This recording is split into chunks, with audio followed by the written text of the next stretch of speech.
Yo beste liefhebber, welkom bij een nieuwe video.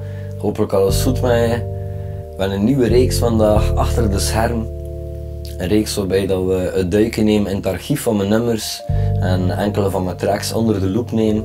Dus we gaan iets dichter ingaan op wat details, misschien de ontstaansgeschiedenis ervan een keer bekijken. Wat inzoomen op wat fragmenten in de lyrics of de samples. Checken op welk project dat die misschien stond of extra leuke weetjes en feitjes die rond de track hangen. Welkom bij een eerste episode van Achter de Scherm. De eerste track waarmee we van start gaan is Zwart Gat. Je ziet me hangen in de zetel, in de rechterhoek geplakt, niet van plan, ik de man die het moet regelen. Het schoonste meisje van het land hangt de speels aan de wand, want de beste stuurlui staan aan de... Ik herinner me nog goed hoe dat die Zwart Gat ontstaan is. Dat was in de zomer van 2016. Dat was de allereerste keer dat de Groene Vingers me iets had doorgestuurd van Beats. Die had dan achteraf nog tracks zoals Klootzakken geprovide van een banger. En de volledige Hagakure ook geremixed. Ook op versificatie 2, waar dat de Zwart Gat op terecht is gekomen. En 3 was die dan te horen. Dus, maar dat zat van de eerste beat vrij goed of zo. Ik weet nog dat ik zot was van die beat, dat ik meteen zijn begin schrijven. Ik wist eigenlijk al vrij vlug wat ik naartoe kwam met de track of zo.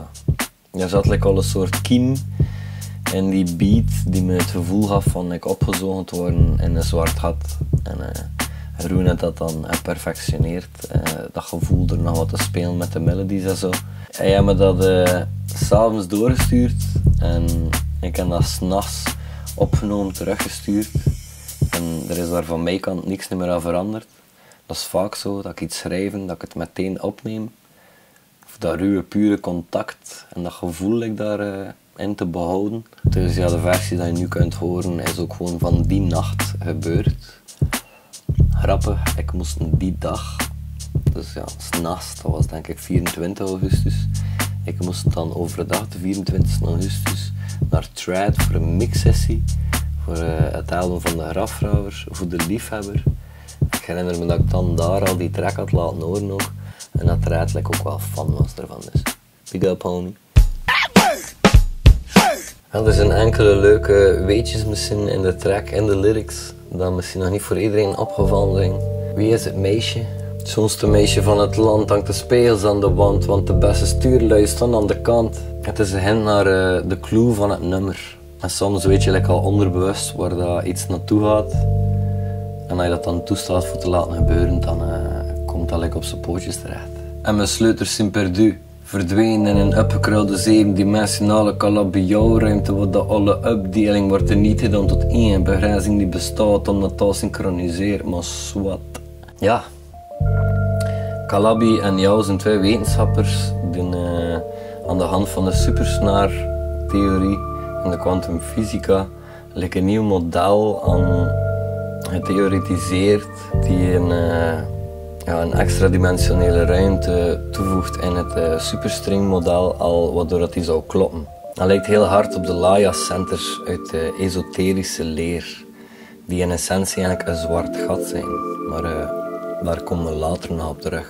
De banen oversteken en mijn velo en trek moet kloppen, want de bellen van Koja Sto is defect. Koja Sto, Ko, Konar, Ja, Sto, Stony. Dat was de hook-up spot voor een aantal jaar in Gent, waar we met de fatmakers en de polkies vaak terecht kwamen ook. Dus ja, dat is even een insider. En dan had je dat stuk met die straatlantaarnpaal, die smijten tot de kleverige zwarte vetplek. Ja, er was iets in die beat die me dat gevoel gaf en dat zwart gat, dat idee. Er zat er iets, ja. De rest van de verse zat ook in tegen van door dat zwart gat opgeslokt te worden, maar zonder dat er daar een soort negatieve connotatie aan is. Een gevoel van angst, maar eerder bevrijding of verlossing of zo. Een laatste insider weetje. De prisma in mijn gezichtsveld, de drang voor door de wand te bewegen is veel groter dan mijn schrik zelf. De sok vooruit en plots is alles doodstil. Prisma verwijst hier opnieuw naar die zevendimensionele kabeljauwruimte. Dat is eigenlijk hetgeen die aan Thomas kabeljauw aan de basis zit Laat ons vrij simpel stellen dat je bijvoorbeeld hier materie hebt en dat is uitgebouwd door moleculen die uit atoom opgebouwd zijn, die elektron, proton, neutron, wat er dan quarks in zitten, dan neutrino's en als je zo blijft doorgaan, komen zij uit op de zevendimensionele kabeljauwruimte. Een soort potentie aan een ruimtelijk potentieveld waar dat die strings van de stringtheorie op kunnen vibreren. Ik ging daar eigenlijk niet op ingaan, maar dat verwijst daar dus eigenlijk naar. Wat ligt er voorbij de wand? Ze weten niet, ze kunnen niet voorbij dat punt kijken. De wand is eigenlijk het zwarte gat, het einde, de overgang naar iets anders. Doodstil in het zwarte gat is er niets. Conclusie van het nummer.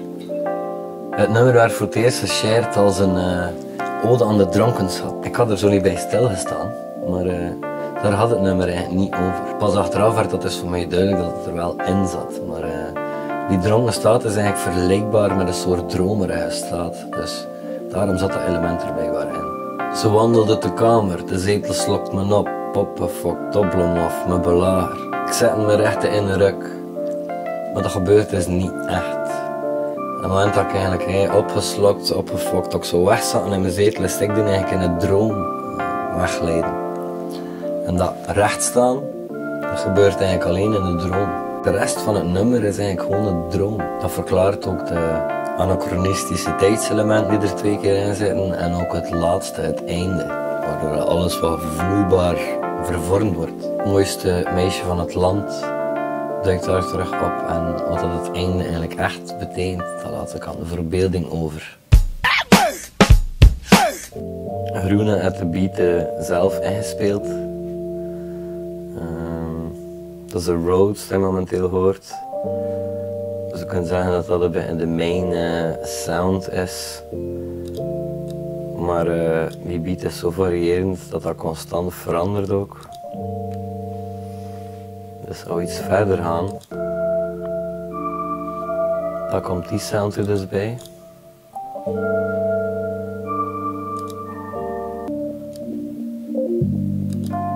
Het is ook dus niet gemixed, enkel de stems gewoon. Dat is ook dus nog een extra piano die erbij komt daar.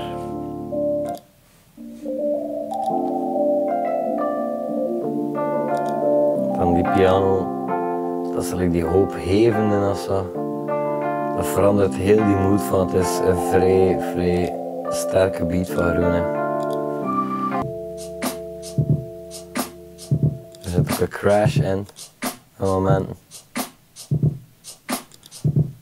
Coole swag ook in die drum zo.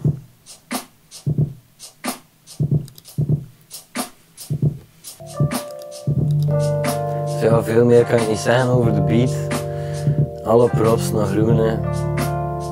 Ja, echt de banger van het beat gewoon.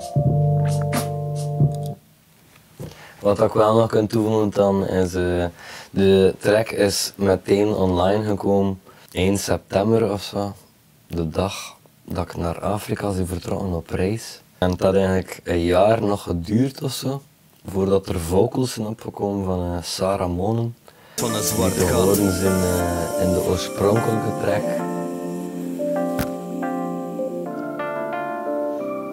Dus dat is moeten afspelen. Ja, dat was ook dus de eerste keer eigenlijk met Sarah dat ik iets samen deed. Dus veel eerste keren. Super dope. Fan van Sarah van dag 1, grote fan. Zeer dankbaar voor de samenwerking doorheen de jaren. En zij hadden zo nog een extra layer aan die beat toegevoegd. Ja, geen perfectie bestaat niet, maar ik vind wat dat Groene en Sarah hier samen doen. Ja. Dope. De video is redelijk snel ontstaan ook. Ik denk de dag nadat ik de track eigenlijk had gemaakt of had doorgekregen, was de video er al. Hij is ook vrij simpel. Hij bestaat uit enkele elementen. Er zit een stil shot in van mij, die eigenlijk komt uit Free Verse 17 denk ik, beat by Jeffen. En dat ik eigenlijk